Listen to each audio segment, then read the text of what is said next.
All right, everyone. Well, welcome to Next Stage Podcast. Welcome back if you've been here before.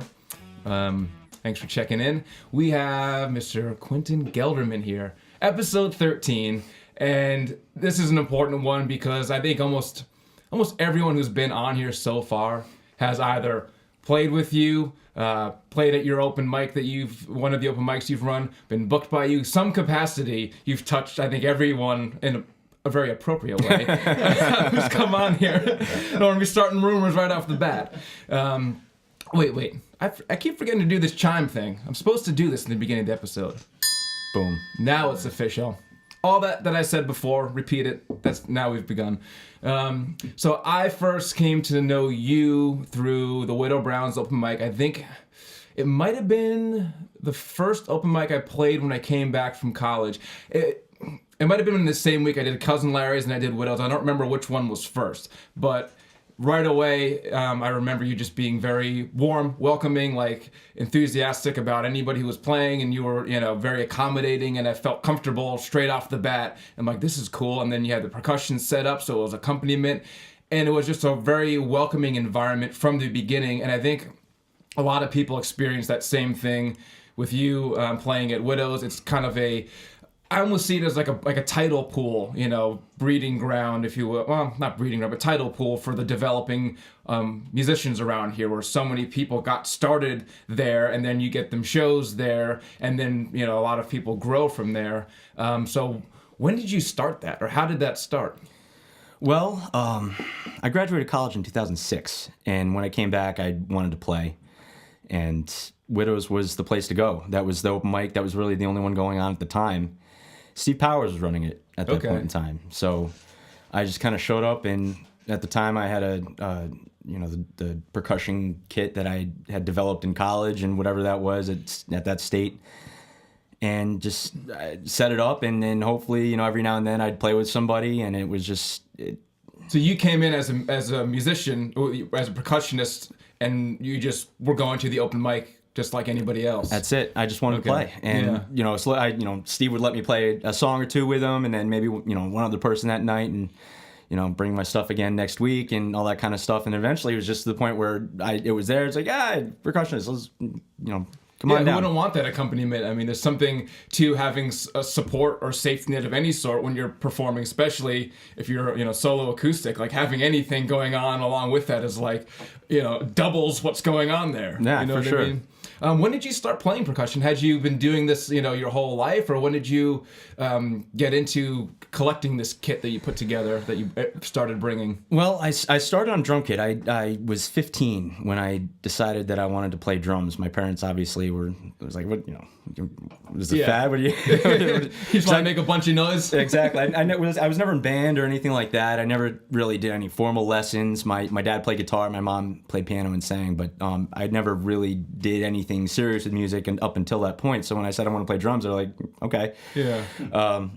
And then until I was trying to buy my own kit, then they're like, all right, maybe he's serious about this. So I got a little 4-piece CB starter kit from East Coast Music Mall, and East Coast, a lot of that comes up a lot here does. too. And I took about a month, 2 months or so of drum lessons there with Gary. He's actually working now at Route 7 Music, so he's still around. He's a great drummer. And Gary that was Fiandrum. Oh, okay.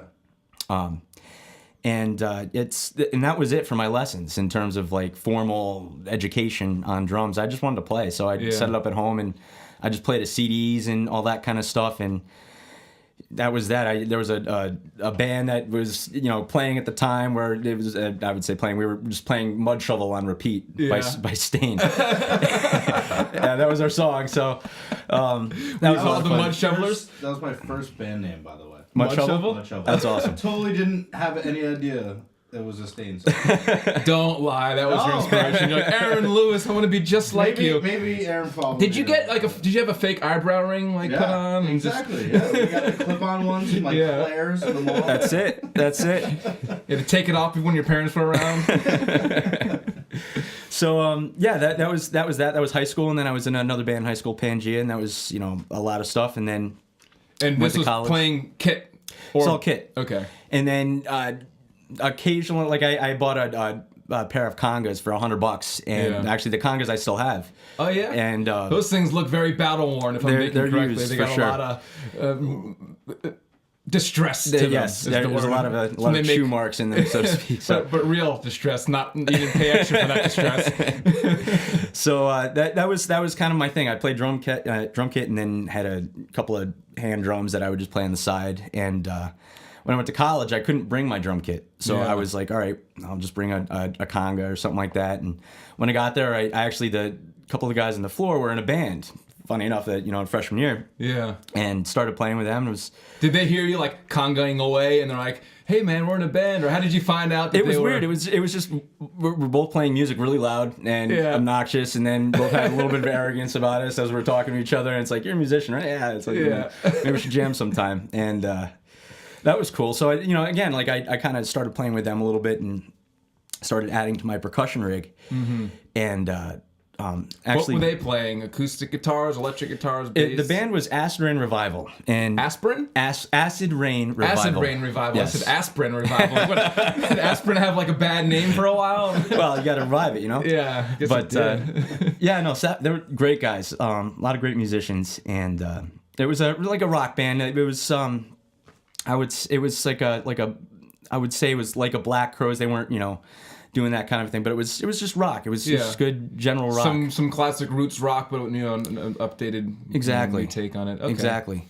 So and this was late 90s, when 2000s. This is 2002. I graduated high school, so 2002 is when I met up with these guys. Okay. And so that was that, and did percussion throughout college, and I was the percussionist in the band, so it was like because they already had a drummer. Okay. Oh, so you were that's how I started to go into that world. Okay. Now, what was that like going from? Well, you said you played kit with that band that only played Mud Shovel. Did you guys do gigs like that, or did you? No, that wasn't gigging. Actually, the only real gigs we did was with another band called Pangea in high school. Okay, and that was you were playing kit drums. I was playing kit drums with Marco LaBarbera, as a matter of fact, was the front man. Yeah, so. Marco. Okay, shout out to Marco. Yep, for sure. So what was it like going from playing? You had played kit in a band, and now just being a percussionist. Did it change how you approached what you were doing? Was it different watching? Okay, here's the main drummer, and I'm adding to that. What did that do for you? It forced me to listen, because I had to find spots where it made sense, but at the same time I could be heard, and but there was some musical. So it was my first real lesson in how to be musical with the drums, and how to play with other people versus just holding the beat and playing the drums and making noise and have a lot of fun. Look at me. It was very much in the back seat of what's going on. And we're playing gigs. A lot of times I'm not mic'd, so a lot of times it's as much for me as it is anybody else. And it was a different way to look at drumming for sure. Yeah. And you would say, like, I mean, I guess it's arguable what traditionally percussion means. Some actual kit drummers call themselves a percussionist, not a drummer, depending on how they play. But would you say like the percussion that you were doing and that's kind of traditional is more texture, filling in, like support stuff? Like what did you find that it was, kind of functioning as you were learning this? I was learning it. So it started out with just like, this is the beat. All right, let me play a beat that's similar. And then then it moved from that to, all right, here's something that works with that. Maybe it's the same beat but with different tones, and okay, now the guitarist is doing something. Now I'm playing with the guitarist with different instruments and trying to accent that between who you were playing off of. Exactly. And was this the actual same setup you have now? Because I know you've got that big djembe in the middle, right? Yep. Then you've got the congas, and then that snare thing, right? Yep. Did you have all of that stuff and the cymbals at the time, or what was your? No, oddly enough, when I first started playing with the band in college, it was just I had congas, and then I had whatever I had rototoms and some blocks and tambourine. Yeah, it was like really weird stuff, and just whatever I could find, I would just like strap it to whatever I could and start making noise with it. And again, this was freshman year that this happened. Really changed my life. The drummer, he happened to live down the hall. He came down. He's like, "Hey, listen, dude, we're gonna go see a show down at Berkeley. You want to come?" It's at a coffee house. I was like, "Sure." I was like, "Yeah, who's playing?" He's like, "Oh, this guy. He opened up for Jewel. Well, we saw him over the summer. He's awesome. So we're gonna go check him out. $10. Let's go." So we got in the car and went up there, and it was a acoustic guitar player, an upright bass player, and just a djembe player. He had a djembe and a snare. I'm sorry, not a snare, a cymbal, a splash. And it was awesome. He had one drum, and he was playing everything that needed to be played with one drum. Yeah. And I'd never heard that before. It's like, normally a kid, where's the snare? Where's that beat that everybody expects to hear? And it was just one drum. Was the cymbal like on a stand on its own, or was it somehow attached? He had the djembe on straps, Yeah. like on attached to his body, and then it was just a cymbal on a cymbal stand right next to him. Okay. And so that showed you what one drum can do. Exactly. The diversity of coverage you can get just from one drum head. And we actually got a chance after the show to meet I met the percussionist. His name was Toka Rivera, and the guitarist was Jason Raz. Oh, wow. So at the time, again, he had his one little Java Joe's CD that he was promoting and pushing, and for $10 I saw Jason Mraz in a coffee shop with less than 40 people. Oh, kind of a wow. thing. That's It was awesome. So but again, it opened my eyes to what is a very simple band, simple music, but it was really, really good. Yeah. And that started your journey with the focus on percussion. Had you had a djembe at that point, or is that what inspired you to get one? That inspired me to get djembe. So I was like, all right, that's what I'm getting, and that's what anytime anybody says, what drum do I get if I'm going to get into hand drums, I said, go get a djembe. That's the one. Right. Is it just because of what do you find is so appealing about that for like the single critical piece? It's got a very earthy tone to it. It's relatively simple to play and learn as well, but you can, depending on how much you work it, you can get infinite tones with it. Different mutings and different spots in the skin that you play it with. And it's also, again, it runs a gamut of very low tone. Djembes are lower than kick drums in the in the decibel spectrum. So it's like you get really, really low tones and really, really high tones with one drum. Right. So you learn that. And that depends on how you strike it. Like, I think you usually kind of make like a fist when you're getting the low tone and pound on it, or does it you can do different things. You get different mutings and like how much of your palm or your skin or your fist you actually get on the skin, how long you leave it on there. It's all kind of it changes how the tone further you get to like the outer rim, it gets a little like the higher tones and stuff, so you can get that diversity just by moving on the surface. Well, yeah, that's really it makes sense what you were just saying about learning how to listen in that band when you were playing percussion with Pangea, was it? Yep. And you were learning how to listen to the drummer, the guitar player, and you were paying attention because that's the thing I noticed about playing with you, and I'm sure anybody who has would, is that you are like watching like a hawk. When the person's playing, you're like locked on with what they're doing. And I know myself, I've thrown originals at you for the first time, while we're playing a show at Widow's, and you'll adapt right to it and figure out within, the first few chords of like where I am and when the chorus is coming and when the bridge, like you have a sense of that. And I have to imagine that's from learning how to listen and watch. Is that something that you consciously like have developed, or is it just you learned that from playing with so many people? Well, I would say it's probably a combination of all that. Obviously, it's one of those things. Like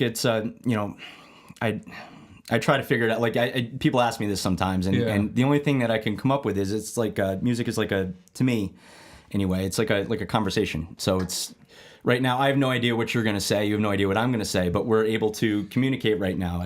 I can tell when you're going to take a breath. I can tell when you're going to get excited. Jeez, I'm feeling really self-conscious now. I'm gonna start hiding my face from you. So like those coaches that like hold up so you can't read their lips and see the plays.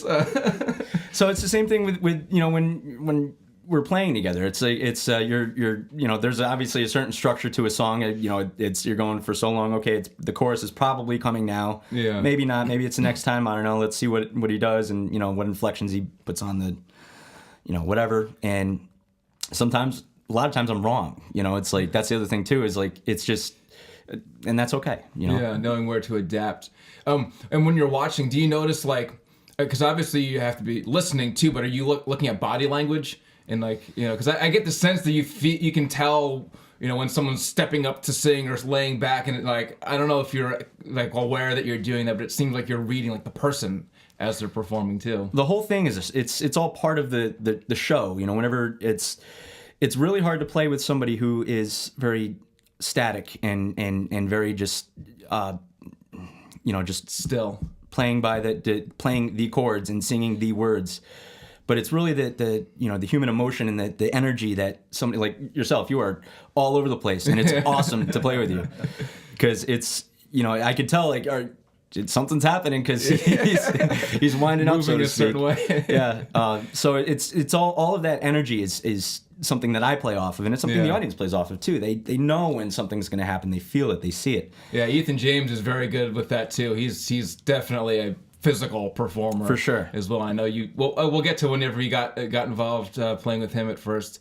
Yeah, I've noticed that you definitely cue onto the physical movement of the performer, which is incredibly important for any percussionist, drummer or percussion. Is that you're anticipating, the song and where it should go. So when did you get? So you're playing just the djembe alone with Pangea after that, or were you still did you just add it to your current setup? Like what? Pangea was in high school. In college, it was Assyrian Revival. Oh, sorry, Assyrian Revival. That's okay. So I kind of just added it in. The entire time I'm putting pieces in, I'm taking pieces out, and just does this make sense? What are you tired of carrying? How much room do I have in the car? That kind of a thing. So it was always shifting, always evolving, always changing, and that progressed through obviously to the open mic where over the years, just like any musician, you collect things and certain piles of instruments, collecting dust. Others are not. Yeah, some stuff sits around, some gets used. And were you were in college in Rhode Island? Is that correct? Yes. Okay, so you were there, and then was it when you graduated that you came back to do the open mics, or did you ever do open mics in Connecticut when you were back home visiting? Not so much. I might have done one or two maybe, but it probably was with Marco. Just kind of a thing, just going down to play. But I wasn't really serious and into it until I got back from college. Okay, and so that's when you started bringing your setup and going to the Widows open mic and became a fixture there. Was there any other ones that you were going to, or just mainly the Widows? I popped into Larry's a few times, and that was cool. It was easier at Widows just because it was a Sunday night. I didn't really have too much going on, and there was the room to set up as well. It wasn't very busy at the time, so it was a little less intimidating. There was a lot of great musicians at Larry's that were going on too, so it was like different vibe there, more full rock band sort of stuff. That as well. So I was with the hand drums especially sleazier in general the place. It fit a lot better with the hand drums at Widows, where I can it was a little bit, the acoustics were a little bit better. It was a little quieter.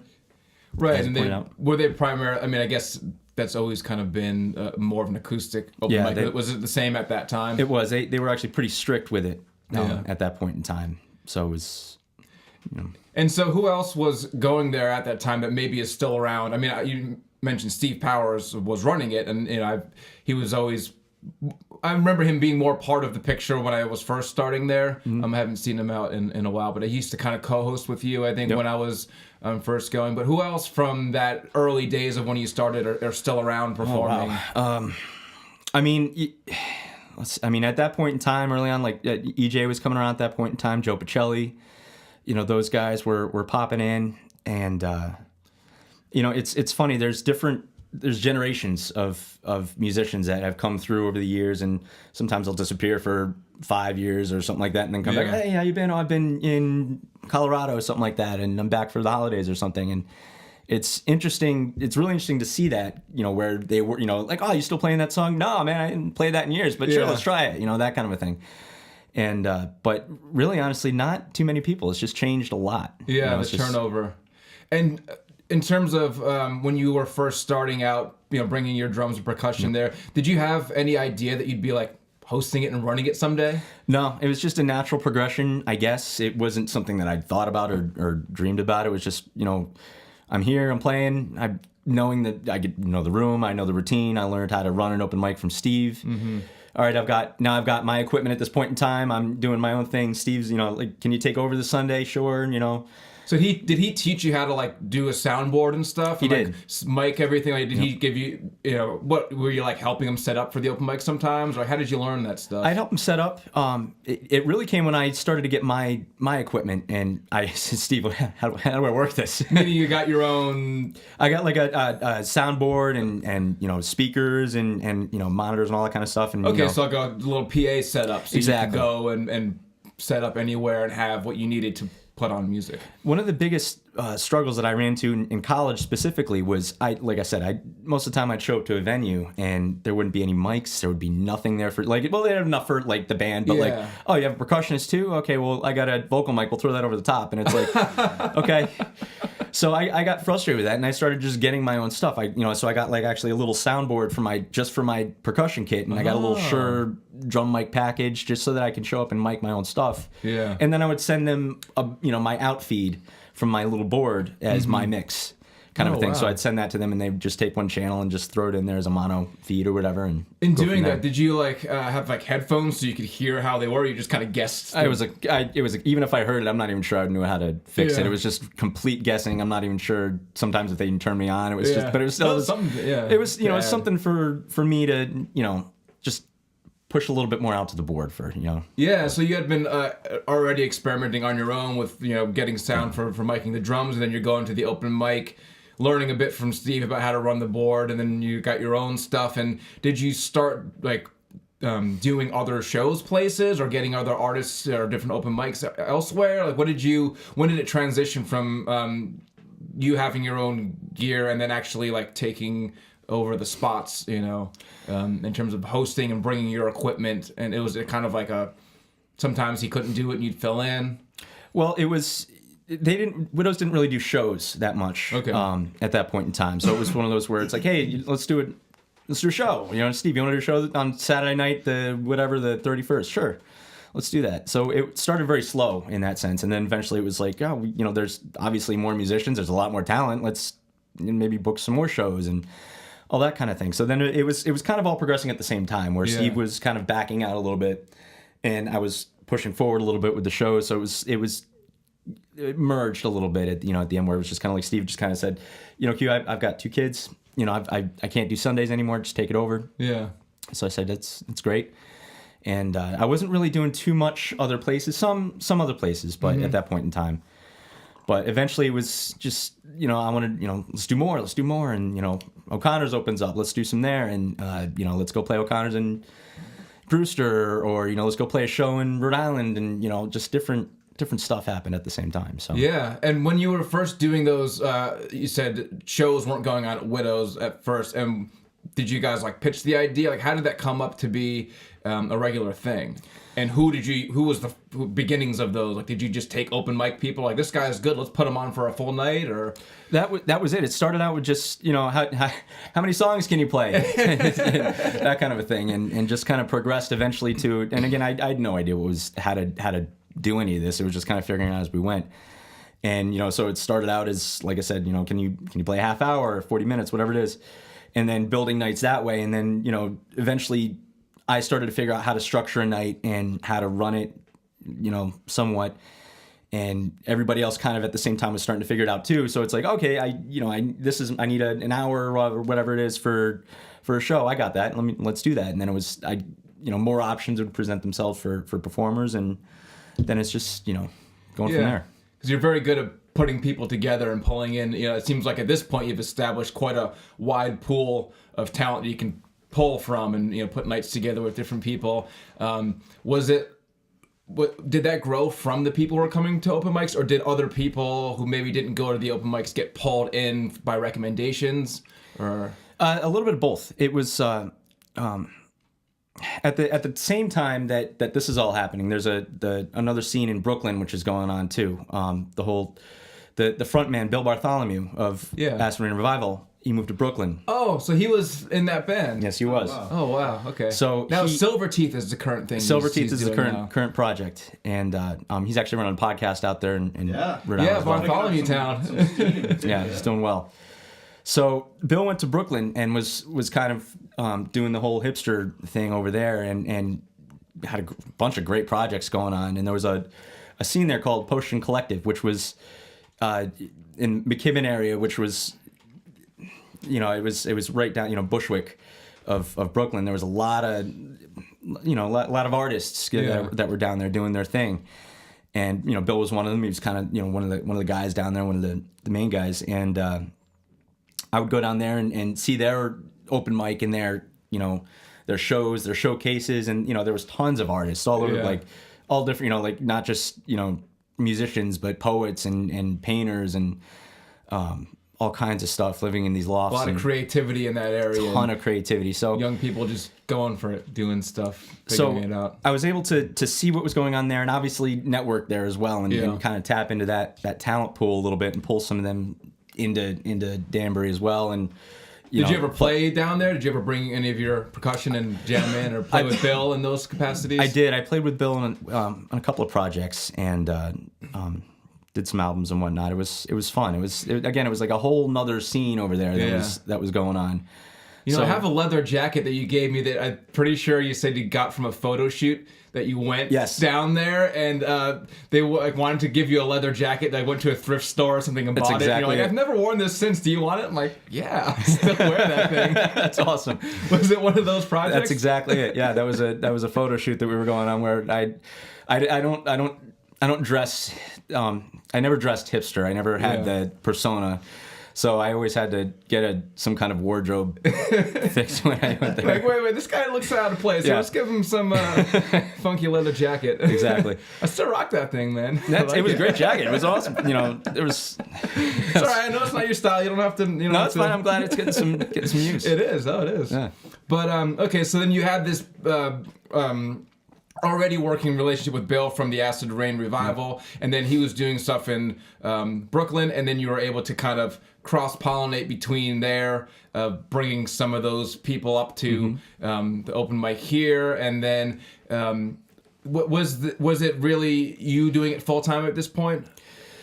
At this point, no. I was currently working with a group home as well, so I was doing that during I can't say it was a day job because it was funky hours, but so that was paying the bills, so to speak, and then I was just literally having fun doing music, and I had Tuesdays and Wednesdays off, so I was like, that's Tuesday, I would go down to Brooklyn and do that thing, take the train, crash on the couch, and then come back, and Sundays the open mic, and the occasional weekend show that we were doing, and just it lended itself to that kind of networking and that kind of just like, hey, we're going to we're going to play a show in Rhode Island next week. Do you want to come? Yeah, sure. Let me take off work. Not a problem. Just go and do the thing and come back and sleep for a day or two and go on and do it again.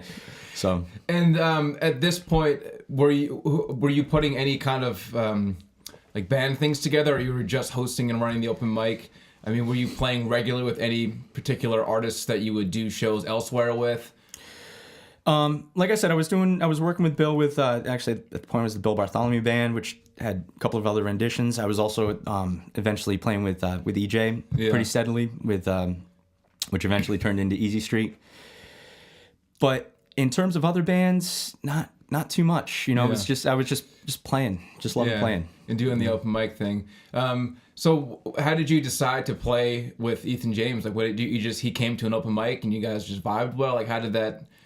That was pretty much it. You started playing, I was like, oh, this is cool, and I got a show over at the Cookhouse, whatever it is. Yeah, let's go do that. Oh, you used to book at the Cookhouse? I didn't book at the Cookhouse. I just played there. He did? He did. Actually, yeah, it was there. I think I might have been on that bill. You might have been. Yeah, I remember the Ethan James. Well, he probably played there several times, but I played there a couple times, not too many. Yeah, but right on that stairs up to the exactly. Yep. Oh, they do it in the upper area there. Yep. Yeah, I guess that makes sense. Like a little stage. Yeah, it was kind of a little stage, right? Over the bar. So this, sounds like this all started so organically and like unplanned. You didn't decide like, oh, I want to start running open mics. Let me figure out how to do that. You just were. It was all down necessity. To play. It was necessity. It was just one of those things where like, all right, this is even like the drum stuff. I can't be a drummer. All right, I'll be a percussionist. I want to play more. I don't have a band. I'm going to go down to the open mic. Yeah. I need to increase my gear so that I can, hear stuff. And that was the other thing too, is at the time it was like, we need a show. all right, who can we call to borrow a PA? Let's, get on the horn and, that kind of a thing. And that got old pretty quick. Trying to scrounge gear. Scrounge gears, it was the worst thing. So you gotta go pick it up and you gotta drop it off and make sure you have everything. Like, did you have this cord? I don't know. And then they call you, hey man, you borrowed this last and I'm missing this. Exactly. Oops.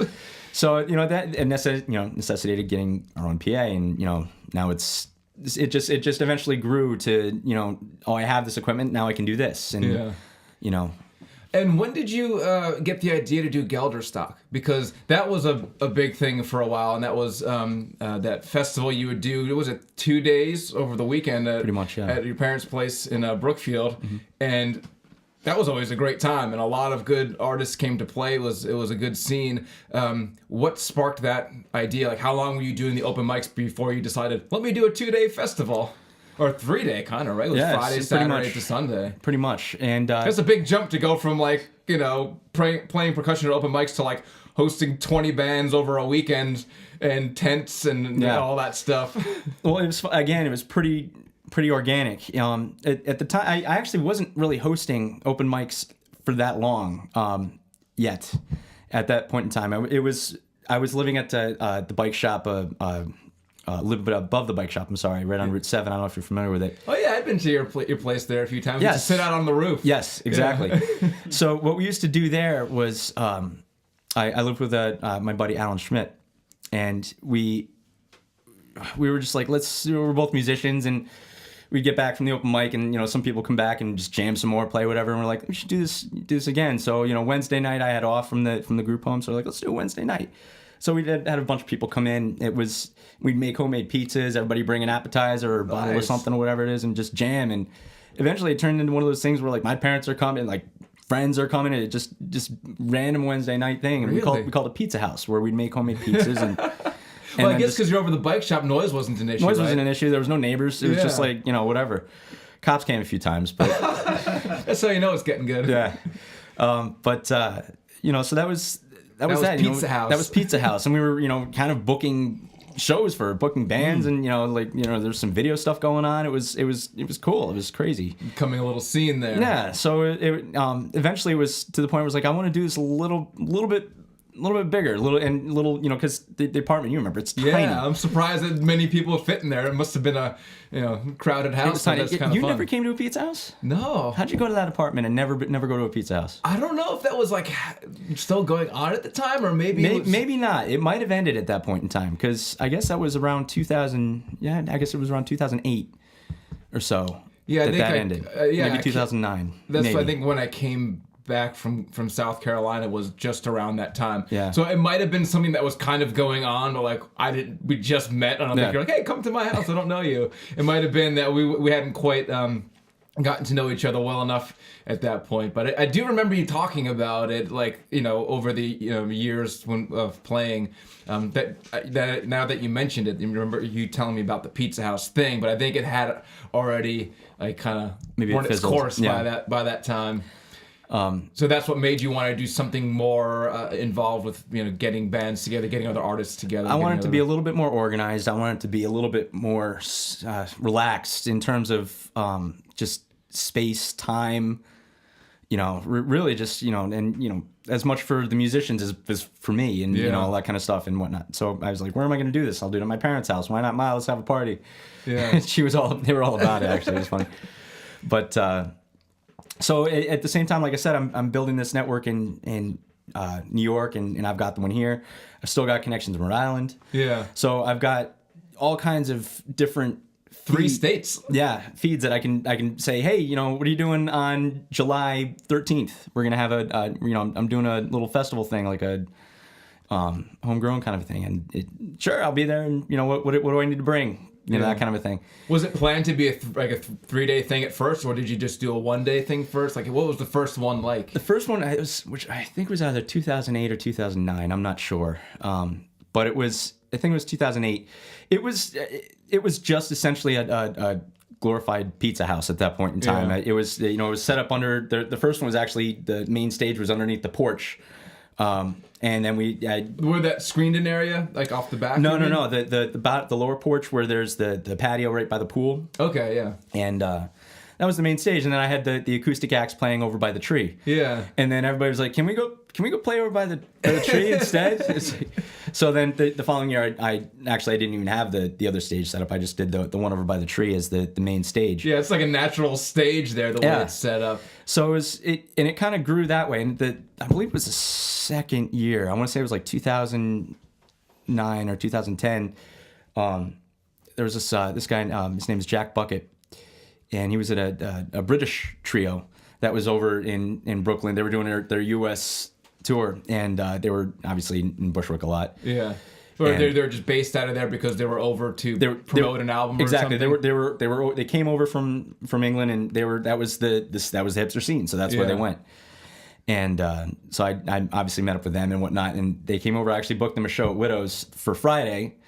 And I think Bill played too. There was a couple of other bands that were coming over from This Brooklyn. was a full band? It was a full band, yeah. Okay, and what was this like a new thing for Widows? Because you said they were very acoustic at the open mic and strict about it and didn't do shows. So then, was this like the first full band? Or We're pushing the envelope, seeing what we can get away with. Yeah. Again, I don't really know exactly what I'm doing still, and it's just kind of figuring out what works, what doesn't work, and not worry about it. But yeah, this is gonna be fun. I'm gonna bring this band. And exactly. It's like, was that? Oops, sorry. And but they were great. So it's one of those things like it's a little loud, but they're awesome. Yeah. So they came over. They crashed here on Friday night. I'm not going to send them back to Brooklyn to come back early the next morning. So that's when it started to be. That's when it turned into Friday, and now it's Saturday. Okay, great.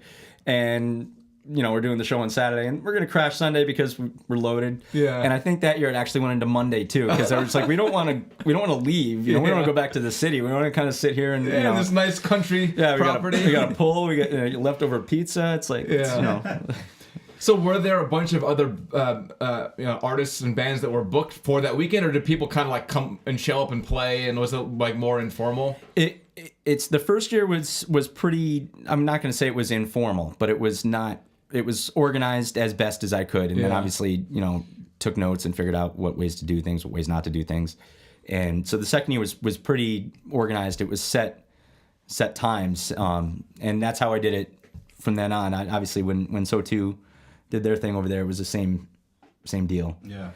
Now, what was that like to pull that all together and organize it? I mean, is there like a whole lot of prep work and like leading up to it? I mean, how did you manage all that stuff? I probably put way more effort in than I needed to. If that not to say that I downflow, but like I'm months in advance, I'm planning this out. When in retrospect, I probably didn't put that much time in. I probably was a couple of days throughout several months of hard work. Yeah, but it was. Like half of it was, the food, so now, you gotta get food for 100 people. And, my parents actually made it. They got, meats and whatnot. They would slice it up, have sandwiches, that kind of a thing. So like the day of it was, that kind of a thing where it's like, all right, what are we going to do? Logistic wise, like, huge investment. So-and-so is coming in from the train station. Who's going to go pick them up? All right, parking. How are we going to handle parking? And it's, somebody, Joe, can you go go move that guy? I believe that was the first time I met Joe Pacelli. Was when he was shuttling us from the parking lot. That's awesome. Yeah. That's awesome. Yeah, those are great experiences, to have everyone together, and get all the bands getting a chance to play, but everyone just being able to hang out. Yep. It's different when you go to an open mic or even a show, because you're there, but you're kind of in this certain public environment there's a certain etiquette about being in a bar and being out in a place that the music's playing. You got to pay attention to it. You kind of only get so much interaction with the people. You only get so like more surface level stuff. Yeah. Whereas the Gelderstock, it's like we were just hanging out for 2-3 days, and it's a different kind of like bonding with people that you get in that experience. So it's I always have very fond memories of those, and for all the effort you did, thank you. Of course, man. I wanted it to be as much a networking thing for everybody as much as a show and a showcase, and obviously kind of a challenge to myself. It's like, can I do this? Did it work? What didn't work, and that kind of a thing. And I think it did what it was supposed to do, and I'm hoping one day to do another one. Yeah, revive it at some point. Yeah. We always look forward to those. It's like, who's playing Gelderstock this year? Yeah. Are you guys camping out or what? Yep, exactly. Like, always those conversations after it was done. That's like already talking about next year. Yeah, exactly. So in doing all of this stuff for the local, musicians and artists, the community, like, I don't know, what do you feel about the role that you've played, or do you think about it in that way in terms of supporting this and keeping a lot of it going and living and breathing for the, artists and musicians who come out and play? Like, do you see yourself as a facilitator for that? Like, how do you feel about that community role? Well, it's... I see it as there's certain tools that I've gained over the years of doing some stuff out of necessity that I can apply. So I've learned how to network, and I've learned how to take certain people and put them certain places that will benefit not only them but maybe the other people that are around them, and including myself. And so I'm able to do what I'm able to do, and therefore I'm going to do it. Just like you guys, I like. With the next stage, it's awesome. This is like, oh, thanks. Like we think it's pretty awesome too. Yeah. I think you can come up with something better than awesome. Spectacular, magnificent, spectacular, fantastic, extraordinary, out of this world. That's right. So it's just whatever tools that you have, if you can apply it to whatever it is, your common goal, whatever you could say it's to improve the scene, but it's just to do what we're passionate about, and to keep that going in with as much momentum as possible. Again, with Next Stage, I don't have the capability, technology, or setup, or I don't have any of those resources to do this, and you guys do. And at the same, therefore you guys do it. It's just we can, so therefore we will. So you're saying you just kind of organically fell into this role, and you didn't plan on being this kind of center of what goes on around here with music, but it's just not at all. It's just that you are. Not at all. Some of it was, again, like I said, out of necessity. It was with the gear, like I'm gonna get gear. Okay, I've got now one system. Now, all right, I'm gonna get two systems, and now I'm gonna rent it out to other musicians that need a system, because I know how much of a pain in the butt that is to to do that. And it's all right, I'll make a little bit of cash, maybe make the money back on the system, and they'll get a working system that they can be confident is going to work. So Yeah, I remember you were doing rentals out, or I don't know if you were booking in other places too, but there was a few times where I did do sound for a night where you would give me the whole system. I'd go and the band would show up at I think it was what's now called the Iron Rail. I don't remember what it was called at the time. But yeah, was that like you were booking other places and would send somebody with your system to go and set it up, or did that band just need a favor? Like, how did those things work? Again, it wasn't planned as such. It was more along the lines of, hey, we've got a show, we need a system. Yeah. And then it turned into, now I'm booking shows for bands, but now I'm putting my name on it too. I kind of want reliability. I want to send a sound guy with good sound gear to the show so that it sounds good, so that it's not, so that everybody wins in that sense. Well, yeah, when your name is associated, you wanted to do it right, but you also want the band to sound good anyway. Exactly. If you could go and tweak sound for another band who's playing, even if you don't know them, like, oh, it doesn't sound good, but it's like, well, I'm not allowed to step into that. How many times do you see you're out somewhere hearing music, and you're like, I wish somebody would do something about this vocal because I can't hear them, or the EQ isn't good. Exactly. I mean, even when I'm doing shows, you can't be a sound guy and play at the same time. It's impossible. So like you'll step up and you'll tweak stuff on the board when I'm playing, and it's like, you're not the sound guy, but you know what's got to be done. Yeah, and you want it to sound good for the people out there, because so much, I don't think the casual listener understands how much of what you're hearing, and whether an artist or band sounds good or not, is due to how the sound is set up and how the mix is. And you might think as a listener, like, oh, that wasn't that great, but you don't know that the vocals were too low, and the EQ is too high end on the guitar, or whatever. These things that go into making a band sound good, that's not necessarily strictly the individual who's performing is in control of. It's like there's that whole filter of the sound system that goes out to the audience, and they don't know that they're hearing a bad mix. They just think, oh, this guy sucks. I mean, even right now we got Jesse running the board. I mean, it's we're just talking. There's no there's no background sound. There's no variables really, but it's still important to have that engineer there to just create that filter. Steve Powers taught me all of that stuff for me. Like when I was learning, he was the guy that I went to for that. So brought you under his wing in terms of learning that aspect. Yep. Cool. So what do you think is the role of music in community? So you kind of are a huge facilitator of that here, and that I know it wasn't an intentional by design that you wanted to do this. You got into it, but you clearly find a value in it because you wouldn't be doing it if you weren't. You know, it obviously, there's a money aspect. That's not really the biggest draw. No. What do you feel like music does for a community? And why is it important? Well, art in general it kind of reflects whatever community the artist is within. You know, and it's actually kind of the job of the artist to reflect upon that community.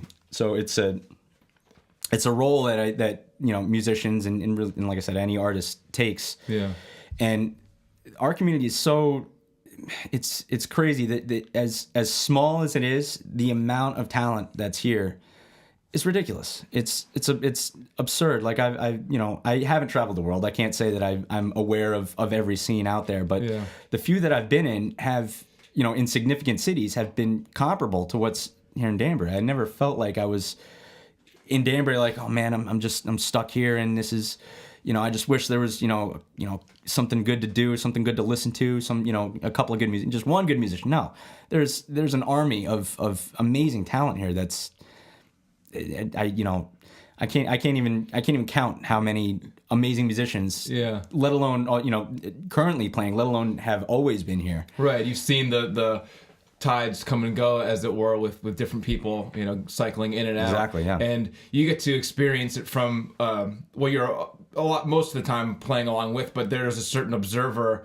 aspect to that where you're getting to participate in what all these different people are doing. So you're getting like all these flavors right up close. You know, you're not just one person who performs their songs and that's it. Or, you know, you might see certain, you know, a person might follow certain artists and they get to see them regularly, but they're not seeing everybody. You're kind of seeing the full spectrum from the open mic behind the kit. And what do you see in terms of facilitating the growth that people have experienced through going to the open mics and stuff? Do you see artists develop? Oh, for sure. It's a really cool feeling when somebody comes to an open mic and says, you know, this is my first time playing out. Yeah. And you know, there's been more than a few times where I've actually booked their first show as well. So that progression is. Did that for me. I'm pretty sure when I came back, it was open mics, and then next thing you know, you're like, "How many songs can you play?" I'm like, "How long do you want?" But you were still a seasoned musician when you started. No, you were. I'm talking about the musician who, you know, I've played this once. I've learned this one song, and I've been playing it, you know, for a couple of weeks in my room.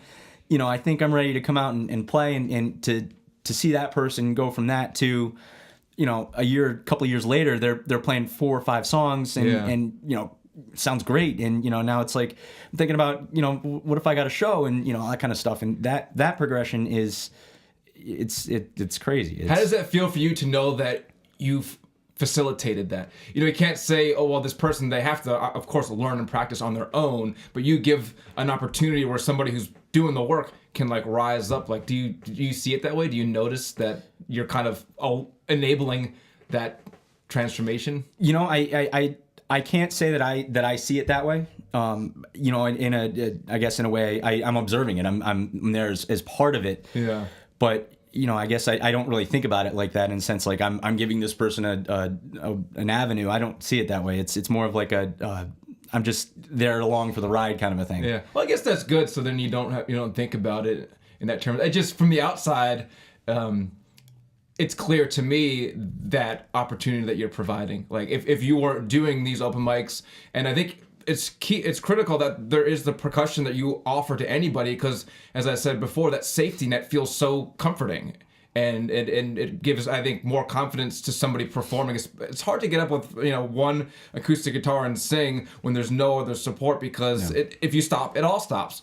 But if you're there filling in, then it's like there's a song all of a sudden. And I notice it when someone's, you know, playing and at the open mics or even at a show, if there's songs that don't have the percussion and then they want you to come up, like the people who are listening, like, automatically turn and pay attention more when the percussion's happening, because it sounds more like a song at that point. So I think that whether you're aware of it or not, like that that opportunity you provide where somebody can play and it sounds like a real band for a little while because you're so intuitive and you know how to read somebody and you know how to support, you know, a performer, that it does provide a much more I don't want to say much more professional, but it does seem more professional of a performance when, you know, a person can play with you. And I don't think a lot of people would get that, you know, otherwise, unless they happen to meet a percussionist to bring. So you do actually provide a platform for people to get more advanced. Yeah.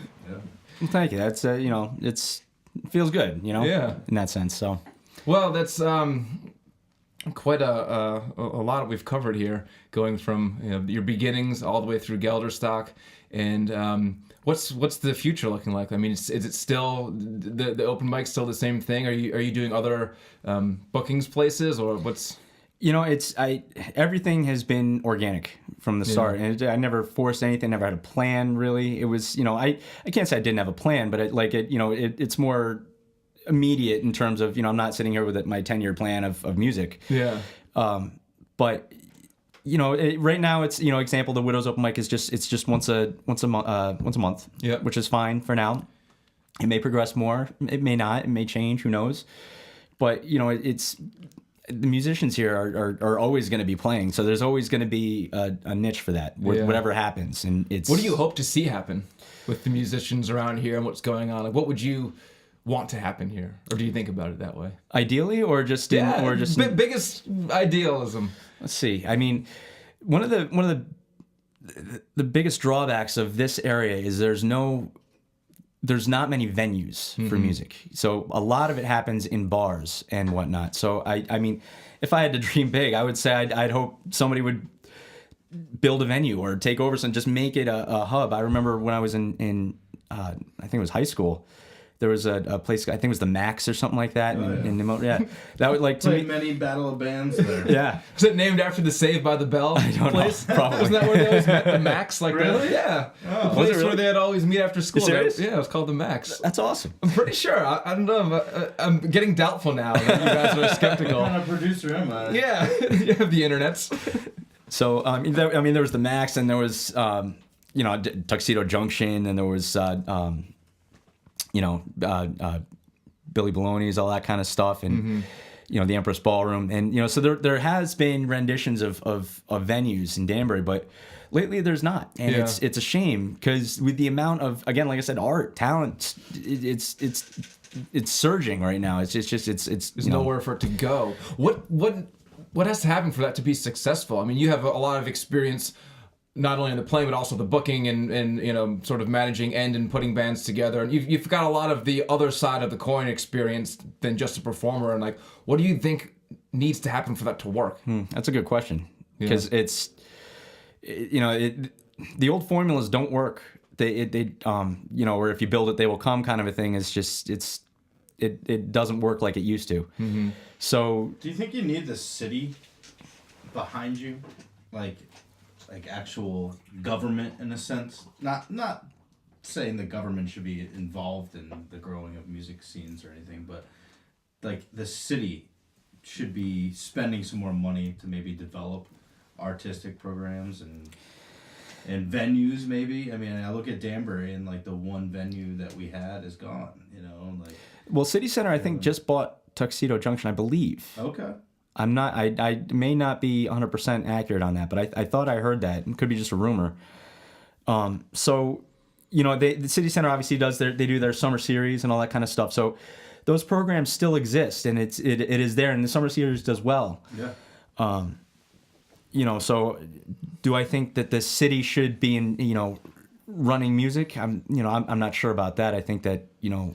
Well, I guess not running music, but doing more for the scene. I think everybody could do more for the scene. It's you know, audience members, everything. It's you know, I see a lot of the posts. You know, if you don't go to this, if you don't show up, it will die. Well, you know, if you don't go to the open mics, they're not going to exist. If you don't go to the shows, they're not going to book music. What's your perception between how much the performer and artist can do versus how much the venue can do of getting people there? Like, do you see a correlation, or does it matter on the place or the? I think it's on everybody. Yeah. I don't think that there's, to say, this band should bring people to my establishment. I think that's wrong. I think, as much as the band could say that you should be able to say, well, the establishment should bring for my band, because there's Right. I tend to get that feeling that it's more hands off on a lot of places around here, where it is I only see the artists and performers promoting. Although Billy Beans Don Olson was great at doing that. He was always awesome. and he would promote just bands and gigs, even if it wasn't there, if it was a night that they weren't doing something or whatever. He would always be putting the word out. He was phenomenal. And I think that's why with that worked. Yep.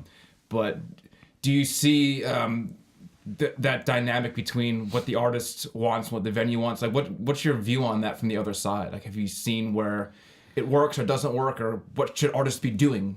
Well, it's tough, because venues, I should say not venues, restaurants is really what we're talking about here, because we don't really have a venue. Yeah. It comes down to dollar signs for them, which is, I completely understand. It's not, it comes down to the band is worth this, but I can only afford this. Mm-hmm. So where's the give and take? And then, the band will say, well, I'm taking a pay cut already, so how can how can you expect me to do more work? And it's self-defeating almost in that sense. So it's...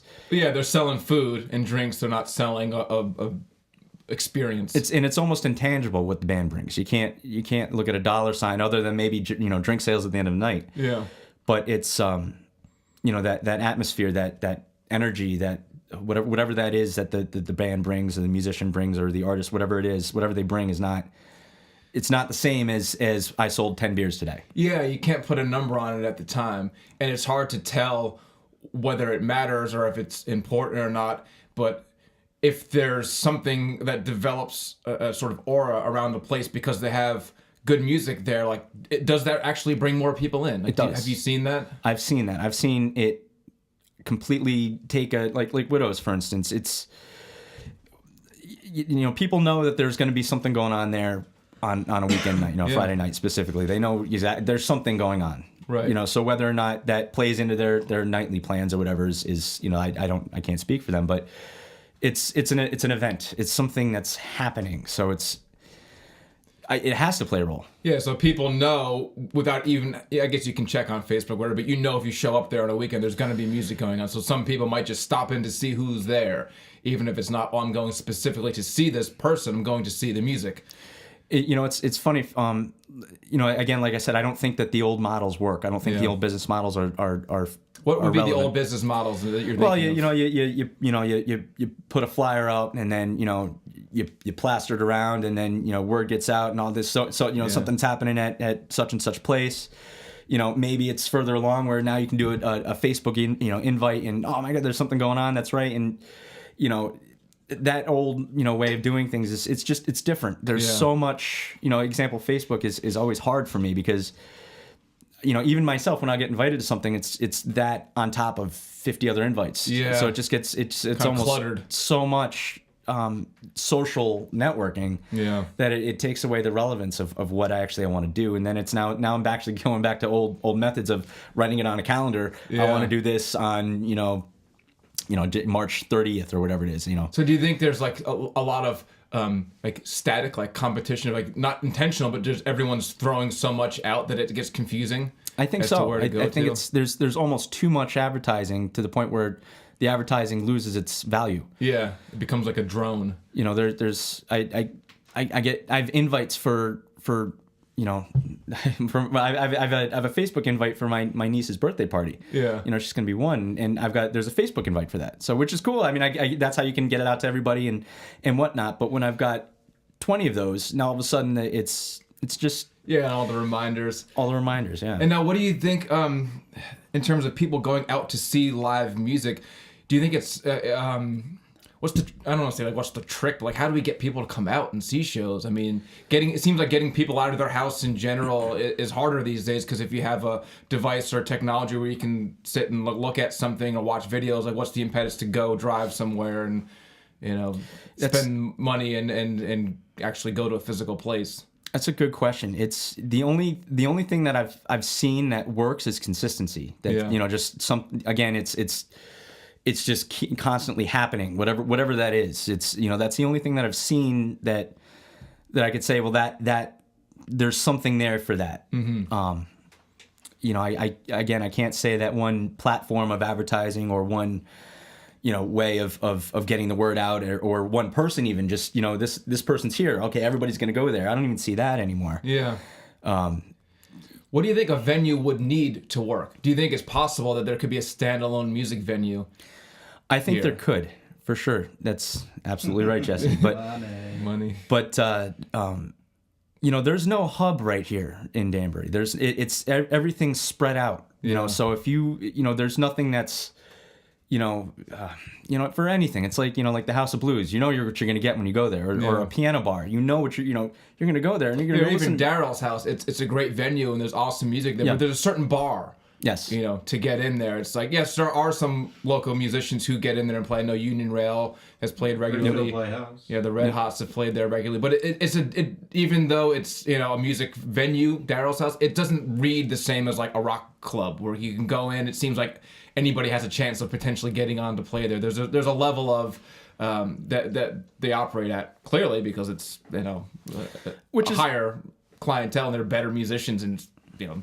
Which is fine, but I don't see Daryl's house as a local place. That's like they get touring acts, which is, again, they're great acts. There's nothing wrong with that. They're, you know, it's talent.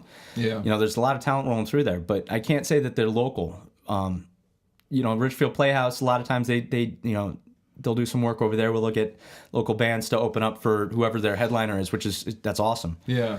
But it doesn't feel like they don't feel like they're part of this community of what's going on. And, you know, they're like these satellite places that, like, oh, it's really cool if I can get a chance to play there, but it's not like something that's touching what we're doing. It's very difficult. You know, example, like a buddy of mine's playing at Richfield Playhouse. I want to go see them, but I can't spend the $80 to go see them open up for whoever the band is, which, you know, again, it is what it is. It's not, you know, it's not a knock on Richfield Playhouse by any means. You know, they're doing phenomenal work over there. But it creates a little disconnect between. Yeah. It's not the same as like a local venue that feels like it belongs to us in some way. Exactly. So it's, you know, which, you know, Tuxedo Junction was that. It was, you know, they would have touring acts, but then they would have the Monkey Bar or whatever it was in front, which would have, you know, other, you know, smaller acts, local acts, and, you know, so now it's the point where, you know, people are going to New Haven now for that kind of scene, and where there's just as much talent here, and you know, I can't say this, we're not in Danbury here, but you know, that greater Danbury area, it's and people that are in, you know, Brookfield, New Milford, Bethel will travel to go to Danbury. You know, if you're 30 or in a 30-minute or so radius, it's not that big a deal, because look, a lot of these people go to Widows where they're not necessarily in Danbury. You know, I'd go there from all the way up here in Gaylordsville, and it's like, I wish there was something closer, but well, it's worth it. You know, to go be there, and also to step into a place where, you know, 20 or 30 people I know, maybe not like close friends, but like you see a lot of people that you recognize and say hi to. It's a good feeling. You feel like you're kind of home in a way. And would you? This is a tough question, but like for a venue to work, do you think it has to be the right bands and people getting together to go like play at a place and like turn it into something, or would it have to be something opened up for that specific purpose of being a music venue? That's a really hard question. And, you know, again, everything I've done has been organic. There's been nothing forced. There was nothing that I was, you know, here's my goal. I'm going to do this by the end of 2012. None of that. So I can't say that, you know, purchasing. Now, having said that, I was working with Lisa Reese for a while. She ran the music for a lot of people. She actually originally worked with Willie Nelson and all that kind of stuff, and then she booked for a lot of the Paramount Theater in Peekskill, I believe. She initially, that's when I met her. And then she was doing other stuff. She was working with, she was booking shows for different places in White Plains as well. Like I worked with her, did a show for Bernie Williams. Okay. He came in and did his show, and I helped her, you know, run the backstage kind of a thing.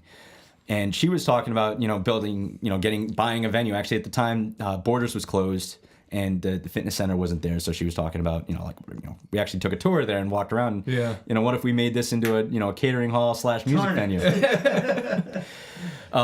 But again, it came down to capital. As we were talking about, there's, we didn't have the money to purchase that place and do the renovations and do everything that needed to happen. We couldn't find a backer for it. You think accessibility is a problem with places around here? Like you mentioned that things are really spread out and there's kind of like little, each town has its little town center, but there's not really like a central place. Do you think that the convenience of something being in walking distance is something we don't have? For sure. I mean, downtown Danbury transportation is not what it used to be. It's very different now than the days that I remember, walking to Tuxedos and all that kind of stuff, getting in the parking garage and going to Hat City Ale House and then, walking around the corner to, wherever it was. It's not the same vibe. And it's hard, even look at WestCon. You got campus over here, housing over here, and it's all over the place, and it's unfortunate that it's like that. But it's all right. So take that into account, and then even just having one central hub with great parking would help. Yeah. And it's I can't tell you what that location is or where what that would be or what that would look like, but it probably plays a part. Yeah. Because the convenience of travel is not really here. I mean, I guess we're a little further up. Even getting an Uber from out here is not possible. But there's no like public transportation to get to places. And what would you? Sorry, I lost my train of thought there. I had a good question up here. What did you see change in terms of the downtown Danbury experience that you were describing, walking from place to place, and there were multiple venues? Like, do you remember that changing, or like, was it anything specific, or did it just gradually decline? Like, what do you think happened there? Why that's not there anymore? I don't know. I don't know. It's hard. Certain restaurants closed, and certain ones reopened with probably not the right mentality. You mean they didn't like the music? They didn't want to have. Yeah, I mean, it was. it's the percussionist. You got to hit something. I can't not.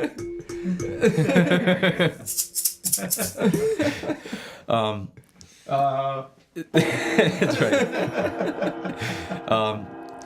right.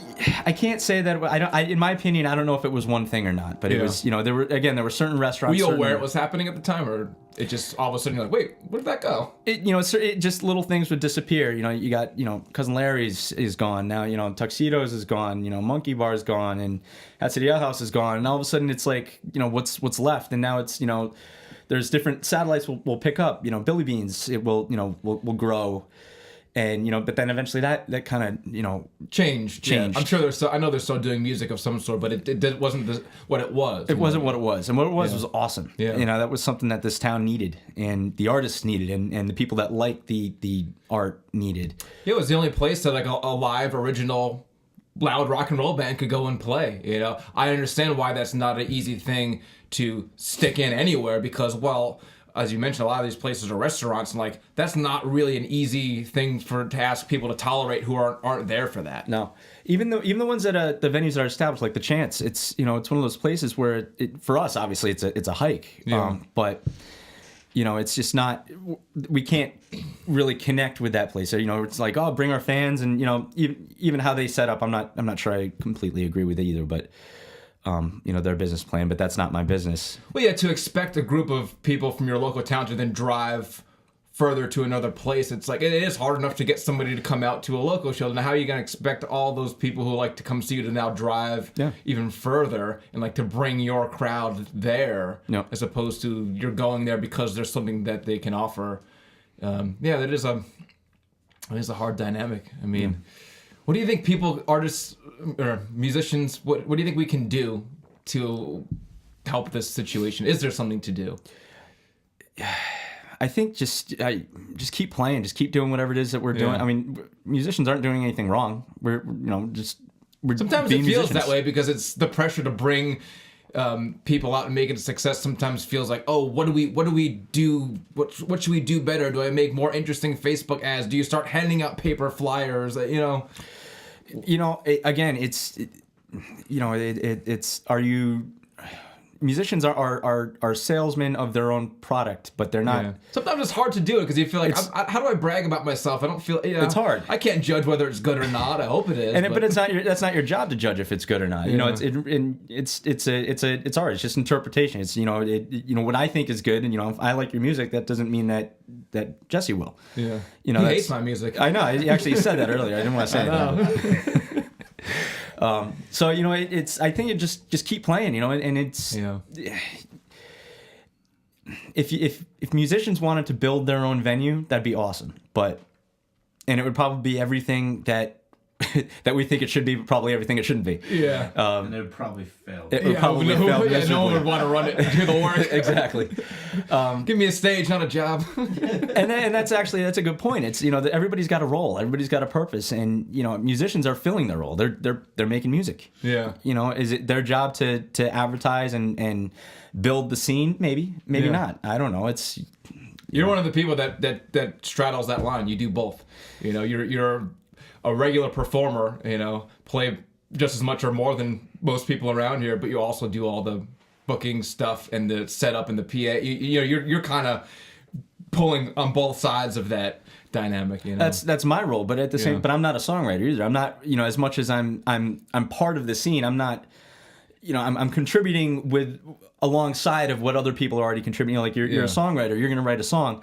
I'm going to contribute to that, but I didn't write the song, so that that's two different roles that, like a curator as opposed to a content creator. Exactly. Sweet. Cue the curator. That's right.